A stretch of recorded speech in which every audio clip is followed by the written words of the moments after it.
Hello, this is Rosal again, your evangelist. It is easier for the camel to go through the eye of needle than for the rich man to enter into the kingdom of God. Rosal Rabi.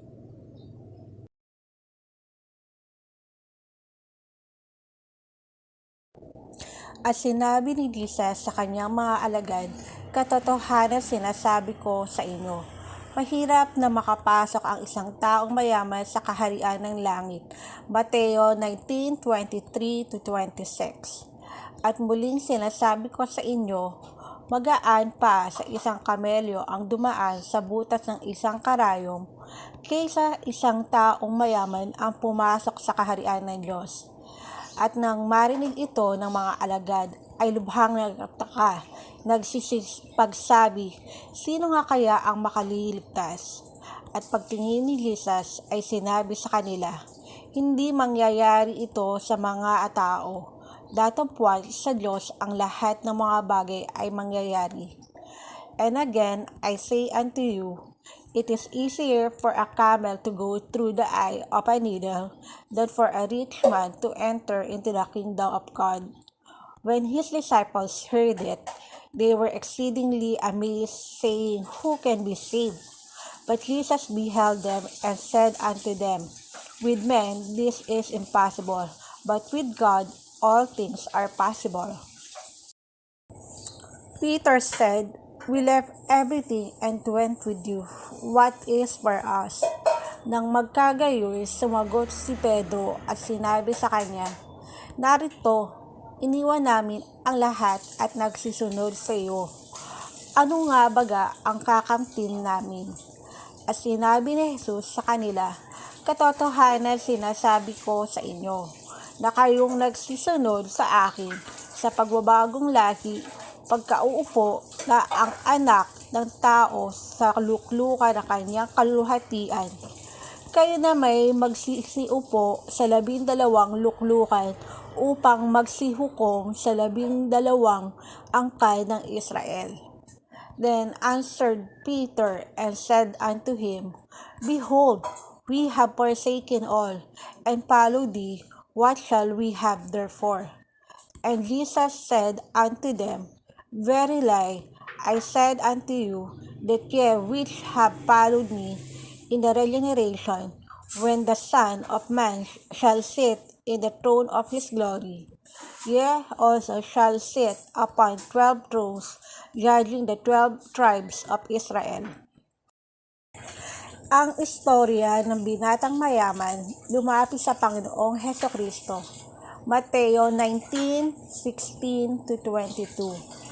At narito, lumapit sa kanya ang isa at nagsabi, "Guro, ano ang mabuting bagay na gagawin ko upang ako'y magkaroon ng buhay na walang hanggan?"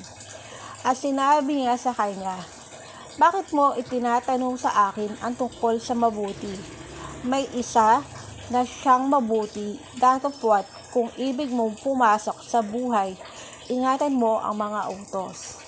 At sinabi niya sa kanya, "Alin-alin?" At sinabi ni Jesus, "Huwag kang papatay, huwag kang mangangalunya, huwag kang magnanakaw, huwag sasaksi sa di katotohanan. Igalang mo ang iyong ama at ang iyong ina, at iibigin mo ang iyong kapwa na gaya ng iyong sarili." Sinabi sa kanya ng binata, "Ang lahat ng mga bagay na ito ay ginanap ko. Ano pa ba ang kulang sa akin?" Sinabi sa kanya ni Jesus, "Kung ibig mo maging sakdal, humayo ka. Ipagbili mo ang tinatangkilik mo at ibigay mo sa mga dukha, at magkakaroon ka ng kayamanan sa langit. At pumarito ka, sumunod ka sa akin." Tatapwat nang marinig ng binata ang ganitong pananalita, ay yumaon siyang nagmamanglaw sapagkat siya isang may maraming pag-aari. The story of the rich young man who came to the Lord Jesus Christ. Matthew 19:16-22. And behold, one came and said unto him, "Good Master, What good thing shall I do, that I may have eternal life? And he said unto him, Why callest thou me good? There is none good but one, that is God. But if thou wilt enter into life, keep the commandments.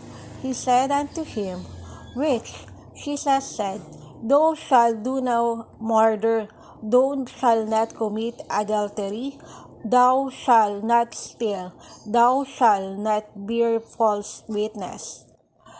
Honor thy father and mother, and thou shalt love thy neighbors as thyself.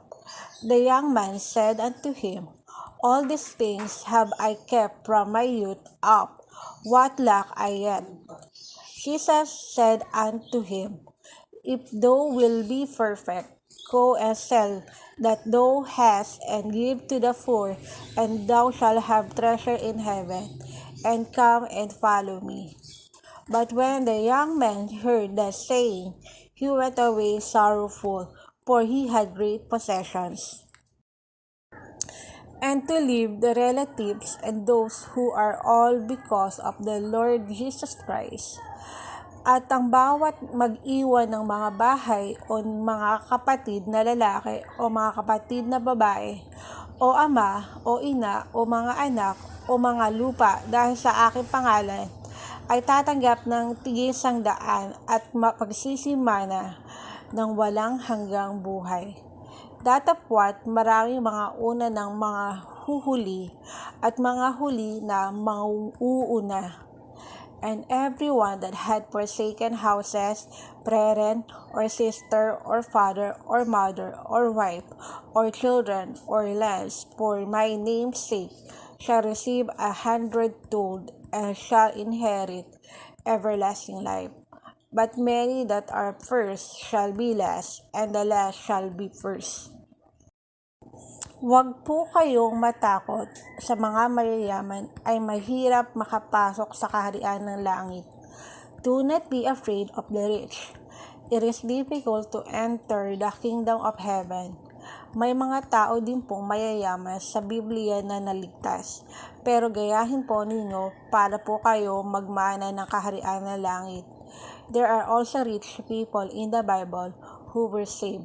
But imitate them so that you can inherit the kingdom of heaven. For now, let's be wise, like the people in the Bible who were saved. Huwag po kayong matakot sa mga mayayaman ay mahirap makapasok sa kaharian ng langit. May mga tao din pong mayayaman sa Biblia na naligtas. Pero gayahin po ninyo para po kayo magmana ng kaharian ng langit. Do not be afraid of the rich. It is difficult to enter the kingdom of heaven. There are also rich people in the Bible who were saved, but imitate them so that you can inherit the kingdom of heaven. Ito po yung mga sunod-sunod na mga pahina ay pilitin po natin magaya sa mga ginawa nila para ay mapabilas sa mga magmamana ng kaharian ng langit. In these pages, we will try to imitate what they did so that we can be among the heirs of the kingdom of heaven. Sa mga susunod na pahina, ang mga teksto sa Biblia ay nagsasabi rin na may mga mayayaman ay maliligtas din. Ano sa palagay mo? Patuloy po basahin nyo hanggang sa dulo ng istorya. In the following pages, the Bible texts also say that those who are rich will also be saved. What do you think? Continue reading until the end of the story. Zacchaeus was a small man and his job was a tax collector. Lucas 19:4. At tumakbo siya sa unahan at umakyat sa isang punong kahoy na sikomoro upang makita siya, sapagkat siya'y magdaraan sa daang yaon. Luke 19:4. And he ran before and climbed up into the sycamore tree to see him, for he was to pass that way. Lucas 19:5. At nang dumating si Jesus sa dakong yaon, at siya'y tumingala, at sinabi sa kanya, Sakeo, magmadali ka at bumaba ka, sapagkat ngayon kinakailangan ako'y tumuloy sa bahay mo. And when Jesus came to the place, he looked up and he saw him, and said unto him, Zacchaeus, make haste and come down, for today I must abide at thy house.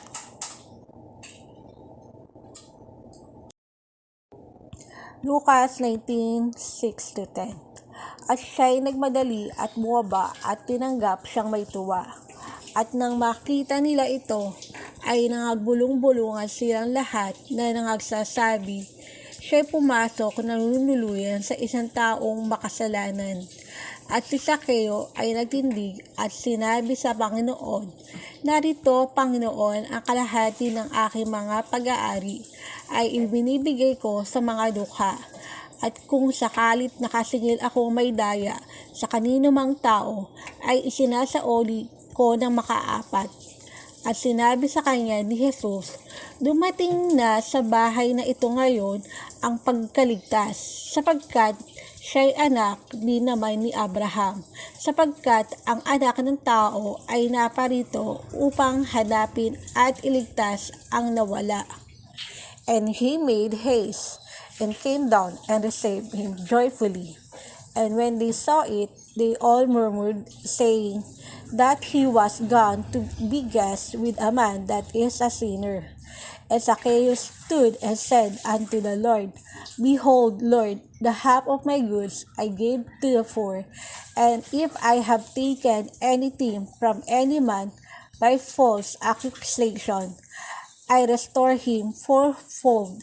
And Jesus said unto him, This day is salvation come to this house, for so much as he also is a son of Abraham.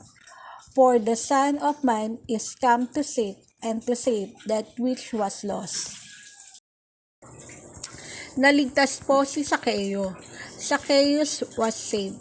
Zacchaeus repented and he obeyed what he said to our Lord Jesus Christ.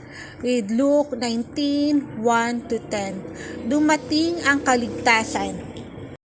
Thanks to all.